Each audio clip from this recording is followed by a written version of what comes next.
Fala, torcedor, tudo certo? Vamos nessa então falar de Grêmio, trazendo as últimas informações do Grêmio de hoje.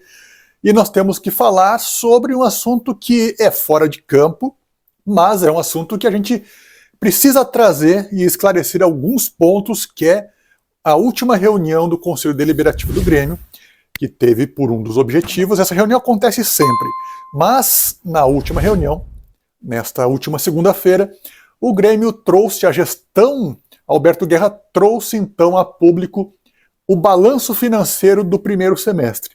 E apresentou um número que é bem impactante, é preocupante e está acima inclusive do número previsto. O Grêmio fechou o primeiro semestre com um prejuízo, um déficit contábil de 96 milhões de reais, sendo que o previsto já era 80 milhões de reais, ou seja, já havia uma previsão de que o Grêmio fecharia o primeiro semestre arrecadando menos do que gastou. A diferença entre receita e despesa seria negativa. Isso já era algo que estava se falando como certo. Era previsto, inclusive. Porém, está se falando muito na imprensa, está se falando muito entre torcedores e nas redes sociais que o Grêmio está quebrando, que o Grêmio vai implodir, que o Grêmio vai explodir, que o Grêmio não vai pagar mais fornecedores, não vai atrasar salário. E calma, gente, não é bem assim, a gente precisa explicar algumas coisas sem passar pano, mas ao mesmo tempo buscando os fatos, buscando entender que esse número ele é um número de um balanço contábil, ou seja, existem algumas situações que não são bem assim. Bom, primeiro a gente precisa entender o histórico desse primeiro semestre nosso. O primeiro semestre nosso, ele, de qualquer clube de futebol, de qualquer empresa, geralmente ele é impactado pelo semestre anterior. E nós sabemos que o Grêmio vem de uma segunda divisão, com uma arrecadação muito pequena. Nós sabemos também que no final da gestão Romildo Bolzan houve a contratação, ou o Grêmio buscou uma ajuda financeira em bancos de aproximadamente 40 milhões de reais para que pudesse saldar e terminar a gestão Romildo Bolzan com os compromissos em dia, né? E nós sabemos também que o Grêmio vem de uma fase, e isso acontece com todos os clubes de futebol praticamente, de antecipação de receitas de patrocínio, de televisão. Então, tudo isso montou o quadro que nós falamos, ou seja, havia uma previsão de fechar o primeiro semestre com prejuízo, levando em conta tudo isso.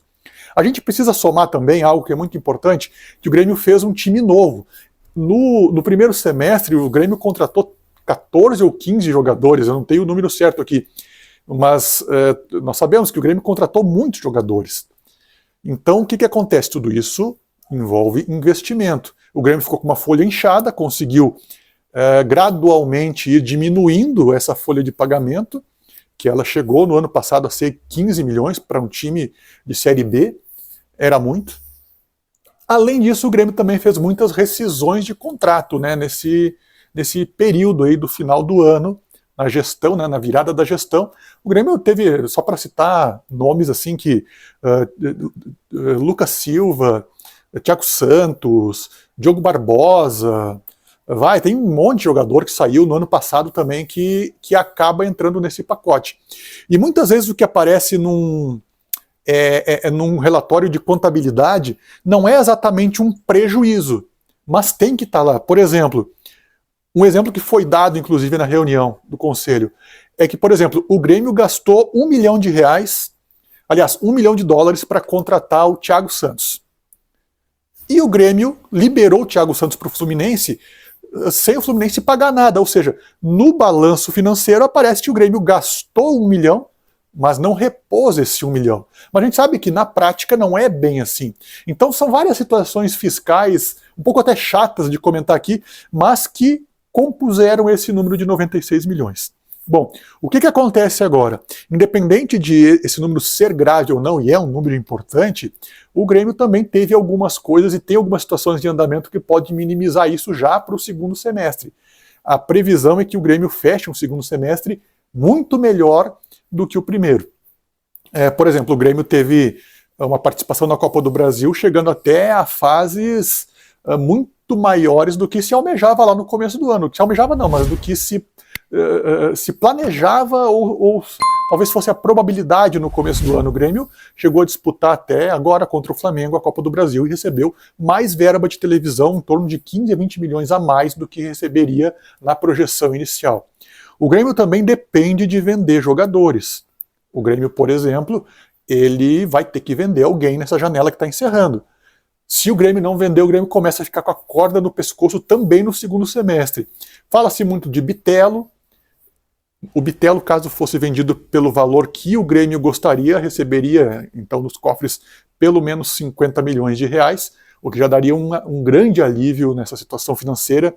O Grêmio está também de olho no mercado europeu, porque o PP, não o PP nosso meio de campo, mas o PP que jogou no Grêmio, que está no Porto agora, né, no futebol português, e que teve uma passagem, está tendo uma passagem muito boa pelo Porto, pode ir para a Premier League, em algum clube lá da Premier League, parece que isso está para acontecer a qualquer momento.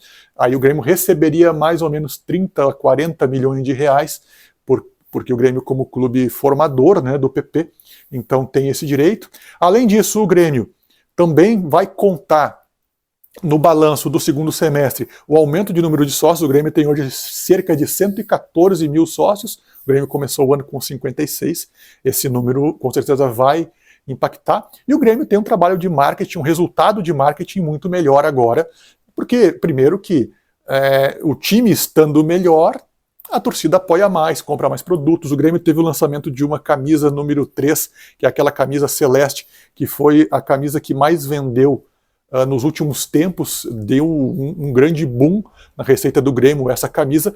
O próprio Luis Soares, a arrecadação de produtos do Grêmio licenciados também aconteceu. Então, gente, a gente tem que trabalhar com os fatos e saber que sim, existe uma grande diferença entre aquilo que o Grêmio gasta e arrecada, até porque o Alberto Guerra tem um perfil de primeiro investir no futebol para depois tentar recuperar, até porque precisava disso, né? O Grêmio estava aos cacos do ponto de vista técnico, então precisava mesmo antecipar gastos, né? Antecipar saída de dinheiro, fluxo de caixa, para poder então depois capitalizar dentro de campo, e é isso que o Grêmio vai tentar fazer com venda de jogadores e também com aumento de receitas através de competições que o Grêmio disputa. Bom, por isso que é muito importante, claro, chegar a Libertadores o ano que vem, porque isso também vai dar um aumento de receita, de visibilidade para o Grêmio. Mais ou menos era isso, ou seja, é preocupante, mas não é o fim do Grêmio como muita gente vem pintando. Espero que vocês tenham entendido e gostado do conteúdo. Eu sei que é um conteúdo chato, porque a gente gosta de falar mais dentro de campo, mas é necessário falar e esclarecer alguns pontos. Certo, gente? A gente vai se falando, conto com a tua inscrição, com o teu like, e até o próximo vídeo. Valeu, fui!